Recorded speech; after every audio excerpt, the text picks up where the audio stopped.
Hi, this is my MS story and what I use and what works for me. I will show you a brief video at the end and what I use. So, my name is Sheila and I am 53 years old. I have three grown children who still live at home, thankfully, because I have fallen forward off of my bedside commode in the morning from not being careful when I get up, or when I have fallen from my scooter to my couch.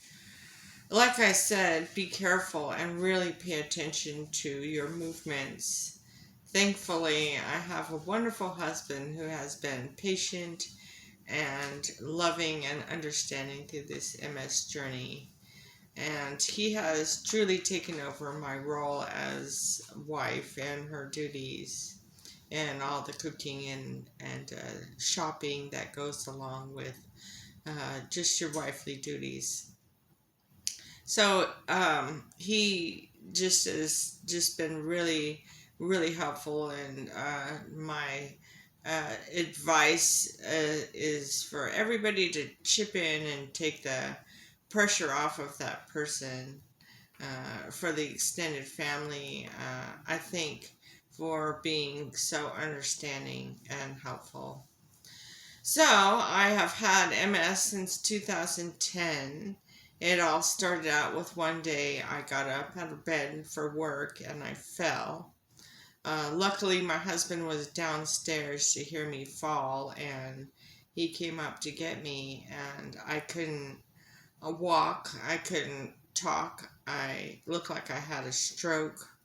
I thought I was going to be okay, and over the course of 3 days, I didn't get any better. So I went to my doctor, and he sent me to the ER. And after a flurry of tests, I had a spinal tap, and then they discovered I had MS, and I didn't even know what that was. So I did start walking after that for a short time on and off. But then in 2018, at the end, in December, Christmas time, I started falling a lot, and I started needing to use the wall to walk to get from different places, and I just didn't put two and two together, but I was having another MS relapse. So I felt like something was stuck in my throat. I thought maybe I even had like cancer or something in my throat, but comes to find out it was just some weak throat muscles because of the MS relapse I was having. So I tried every single day to try and climb the stairs in the house, and I just couldn't even get up the stairs. I tried so hard. And finally, I told my daughter one day that I couldn't make it up the stairs anymore, and I was going to have to use her room. And then one day I was laying in the bed and I went to move and I couldn't move my legs, and it felt like they were stuck in cement. I just couldn't move. I went to the doctor with another serious problem earlier, and they called right away and told me to come back in, and it was then I was having a full-blown MS attack again. So I never even thought about this happening again when it first happened. And so this time it happened, but it happened again worse. And this time it left me totally paralyzed. I couldn't hold a fork, I couldn't hold a water bottle up, I had to be fed. Um, I stayed in the hospital for 11 days, and for 11 days, they gave me steroids intravenously. Apparently, that's the only thing that will really stop an MS attack right in its tracks. So, I was in the hospital for 11 days, as I said, with a promise of a wonderful time in rehab. So, this went into 2019, still in the Christmas time. I got put in an MRI machine for 3 hours, and I really started to panic, and I felt like I was going to start screaming. And right then, I started praying, and uh, then all of a sudden a nurse came in and got me out. And then the next thing I know, I woke up in a bed alone in rehab. So, in the rehab place, did you know that they have alarms on the beds? So I found that out the hard way when I tried to put my legs over the bed, and I had been able to move just a little bit in the bed, and then one day I went to move just a toe, just a leg, just my foot, and I couldn't move, and I broke down and I started crying. It was then when I really found God, and it changed my life that day. And I lay there crippled and can't even move a toe, and I surrendered and gave my life to Jesus that day. And at that moment, I was filled with laughter and joy, and I have been so happy and laughed at so many things. I can take a shower by myself now. I can use the bathroom myself now. It's so awkward when someone else has to wipe your bum, and so it's just like humiliating and frustrating. So really, I was very happy when I was able to do that myself, and very thankful. So I don't need any help to get up and down, but I'm always careful when I do, because over the course of time I have just fallen. So I have acquired certain items that I have found to be necessary as I have journeyed through this life with MS. I don't sponsor any of these products, and I make no claims about any procedures or medicines. This is me.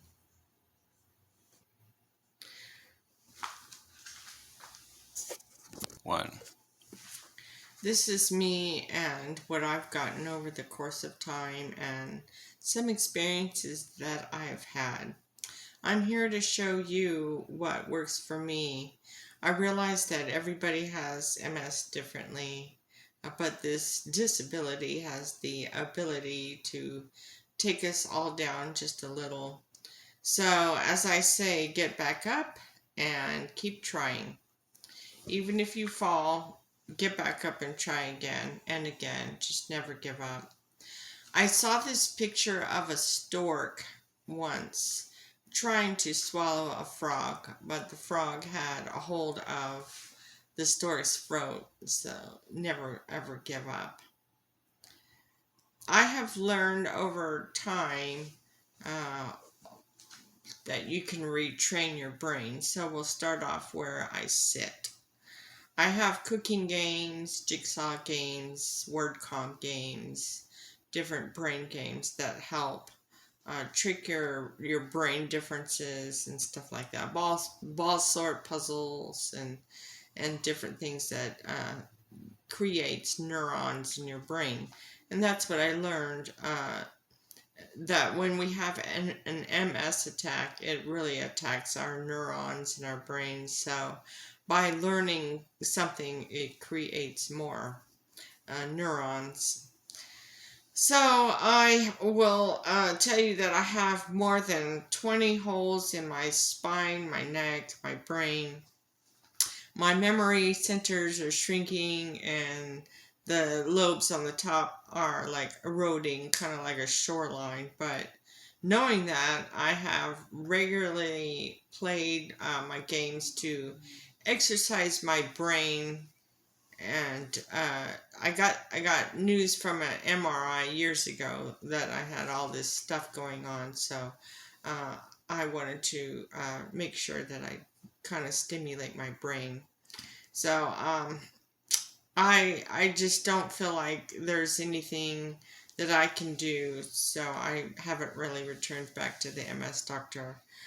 So I have also awful spasms in my legs that usually last for an hour. So I try and prevent it by using a revitive rocker machine. It basically sends electricity up through your feet and your legs. When I initially went paralyzed, I lost the feeling in my hands and my legs. This machine really helps the feeling back into my feet. I had sensors that came for my hands, but I lost them, so I never reordered them or tried them. So I don't know how they work, but because it works so well on my feet, I'm sure it works great on your hands. So it's like my favorite time of the day to zap my feet. Like, it just feels good. I also rub this Tommy Chong's Good Vibes under my legs, and I have some drops also that I put under my tongue if I just can't get rid of the pain and the spasms.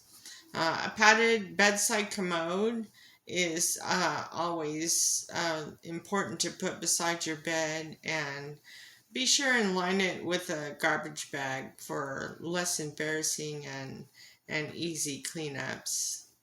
So, getting up in the middle of the night is dangerous when your legs don't want to move right now, and you're kind of still sleeping. Put that thing beside your bed, and make sure that it's level with your wheelchair, your scooter, and your bed, so it just is easier to scoot over.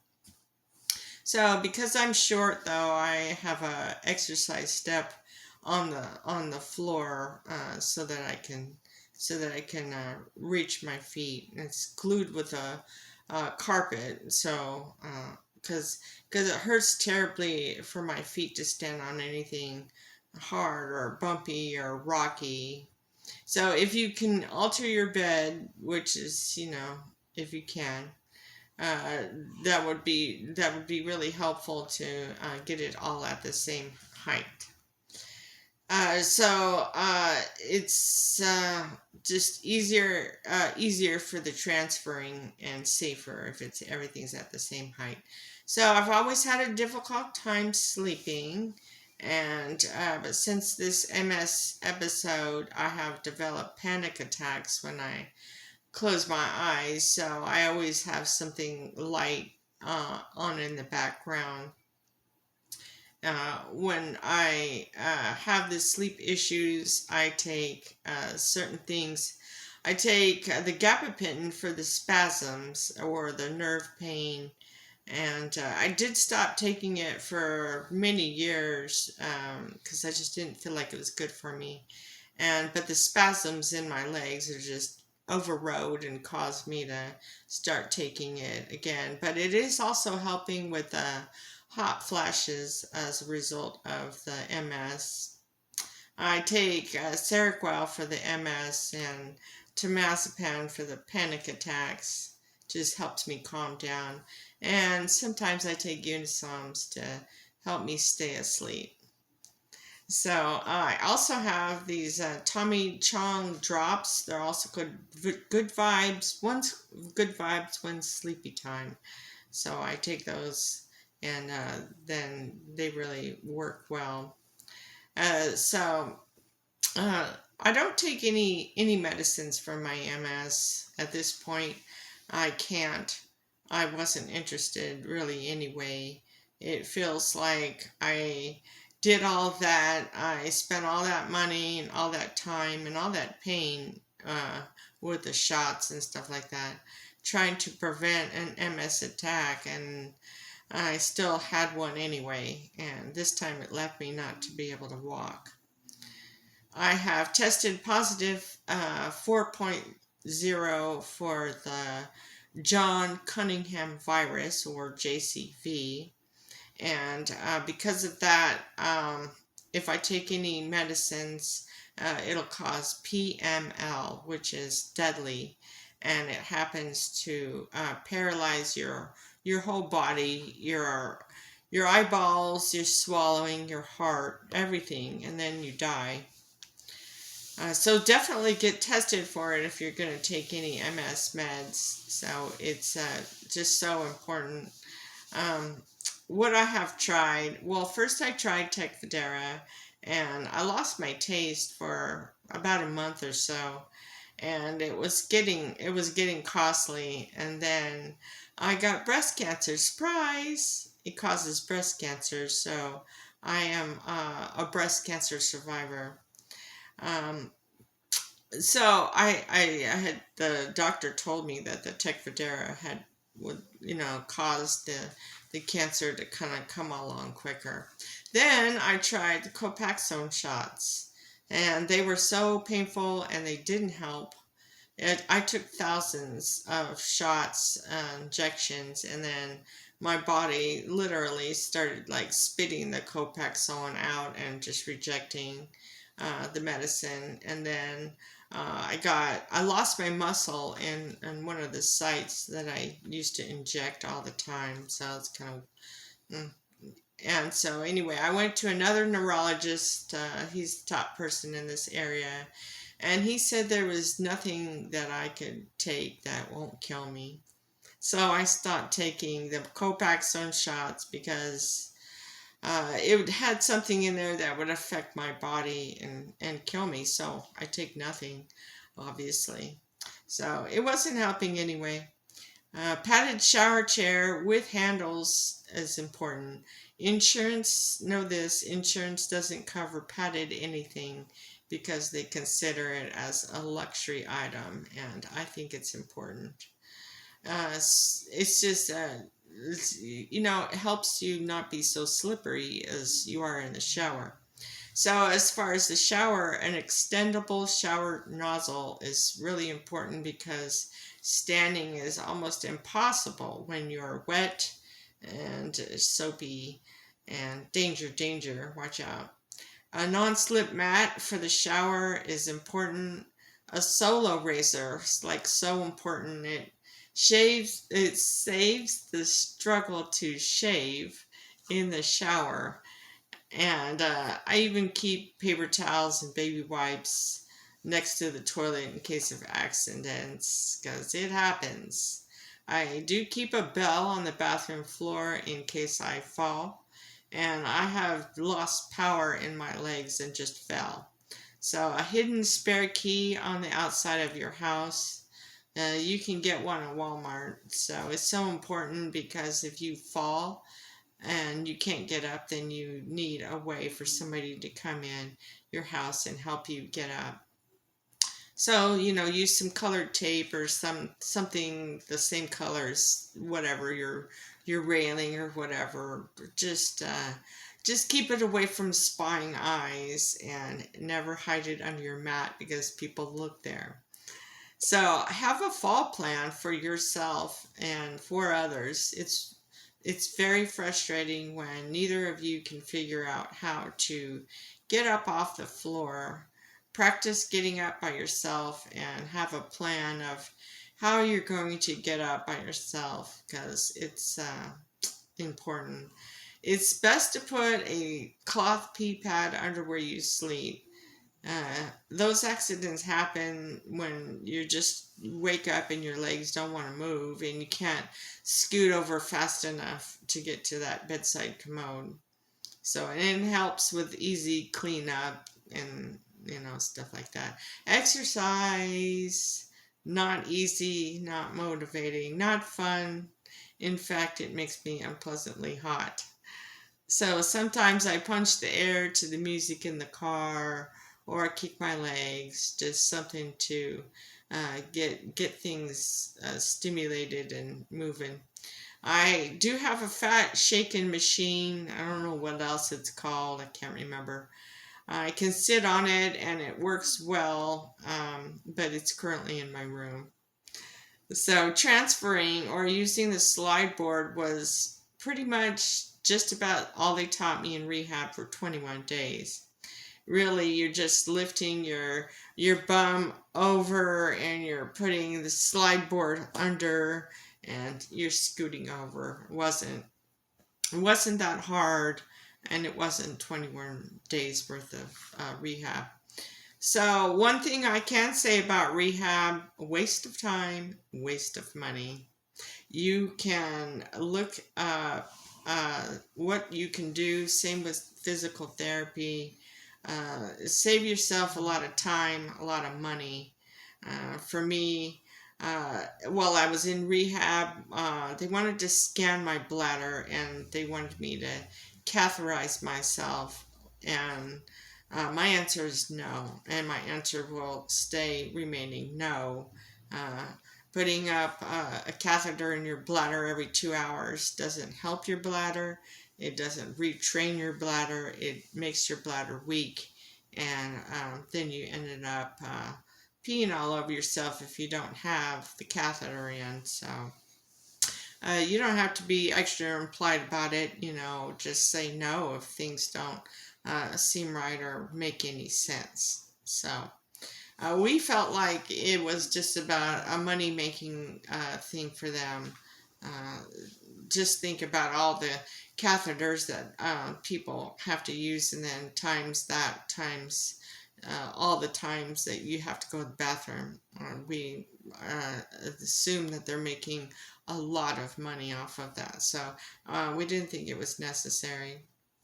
So back to when you stand up, make sure that when you stand up, make sure that your shoulders are over your knees. I know it seems kind of awkward when you do that, but and it feels like you're gonna fall over, but it helps you get your balance uh, to be able to stand up. So just always be careful about what position your feet are in, and they could be on their sides when you stand up, which has happened to me, and I've hurt my ankle quite a bit doing that. So the rehab gave me a wheelchair, and me and my husband use it to get up and down stairs when we're visiting somebody that has any stairs, but only with help because it's scary and dangerous to do that. And also, if the power goes out, have an emergency transportation because I can't walk unassisted. We did purchase an upright walker to help me walk. Uh, I've used it some. It's tiring and frustrating to try. Like I said, you have to know your own body's limits. I do have a go-go scooter, which works well. When I first got my MS, a lady that I didn't even know let me borrow her scooter for a week, and now that's how I get around. So don't remember her, but I thank her for that. Those are my legs now. So keep your legs in when you're riding in your scooter because it hurts when you run into a door frame. And take it easy around the corners because that thing will tip over. It's happened. I would say if someone wants to use your scooter, then make sure they can pay for its replacement because it's not cheap. It does have a nice seat, but after this many years, we just replaced the seat cover for much lower cost than buying a whole scooter or whole seat. We can see online that you can buy other parts for the scooter as they wear out, but I'm talking over 12 years I've had this in and out of the car and going on trails and running into things and being all over the place. It's held up pretty well. So for quite a years, for quite a years, I was able to park the scooter, and I couldn't park the scooter, and I didn't use it, and then well that was a mistake because I let the batteries die, and we bought some cheaper Duracell batteries, but they didn't last very long, and we ended up having to replace the batteries. And so just make sure that you don't let the batteries completely die because it's hard for them to charge. So it says not to drive in the rain, but over the course of 12 years, of course I have. I just don't drive in big standing puddles of water. Um, the battery is like in a box and it attaches to your scooter, so it's pretty well taken care of as far as the battery, and it's not really hard to take the scooter apart. Also, one thing to watch out for when you have this MS, uh, notice when you're tired, because when you're tired, your throat muscles don't want to work. And I did meet a lady one time, and her mother had MS, and she was in the hospital, and she was choked and she died because her throat muscles were weak. So just take little bites, little tiny bites in that case, and swallow them really carefully and be extra aware of your throat. Another thing is when you're going to the bathroom, you might need something to help you cough, because sometimes, hey, your bowels are not working and you can't push even a little. So on the subject of the bathroom, I do have handlebars that are installed and fastened to the beams of the walls. In this, I had lost my core strength, and sometimes I fall back in the bathroom on the bars, and they help pull me back up. And they also help just moving around the bathroom safely. I recommend that you remove the doors if necessary. It's not too difficult to remove the doors, and it just helps with bathroom emergencies and helping to be able to fit your scooter into the bathroom. I know it's private, but it's real. Sometimes it happens, but you might need to purchase a pack of Depends underwear, because at some point you're going to need them. Dog pee pads, because the other ones are expensive, but they're great for the incontinent times when you're in the car or something like that. Watch out for your bladder. The AZO pills really help with bladder infections, and cranberry juice helps. There's something in it that helps, and also have on hand prune juice. It's really good for those times when you just can't go, and it's works really well. You just have a glass or two and be close to the bathroom, because it does work. And I don't think that you need to take any real chemicals to go to the bathroom. Just let nature do its thing with prune juice. A solo razor was something good to have on hand for me, because when I am in the shower, trying to get your legs up and shave your legs on a wet and slippery surface is not easy. I like to wear loose fitting clothes. I only wear dresses now, because it's really hard to stand up and balance and pull your pants up and down in the bathroom. Especially when you have a bathroom emergency, that's never good. When you really can't walk, then standing can become an issue. When I got my MS, I lost the ability to balance and to pinch. And to this day, I can't get the bananas open. Um, I can't cut my nails and my toenails, so I have somebody gently cut them for me. And goodbye, high heels. Thanks for making my calves look so great. And goodbye, pedicures, because my feet are so sensitive, like I can't even get anybody to touch them because they hurt really bad. And getting somebody to pre-open your drinks is very helpful. Do this because it's frustrating when you can't get the drinks open and you're thirsty. Did you know that people that have MS don't have the I have to go pee sensation. So every 2 hours, get up and go to the bathroom just to keep the infections down. So I'm going to show you this can opener that my son got me. He sees that I was having troubles getting the cans open, so he got me a cool, unique can opener that doesn't leave any sharp edges, and I'm able to just hold the can up and clamp it on, and I can do it.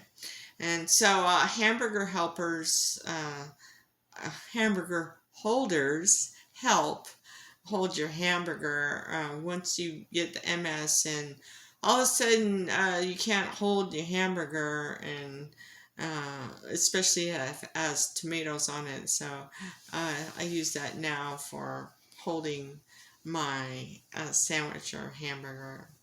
So a handy grabber for the kitchen and one for the bedroom is great because you do drop things and you can't get one. So things need to be at your level in the kitchen because it's just hard to hover your arms. Or you can try a raised bump pad. I have tried it because I'm short and my feet just don't reach the floor. So my scooter does adjust up and down if I need.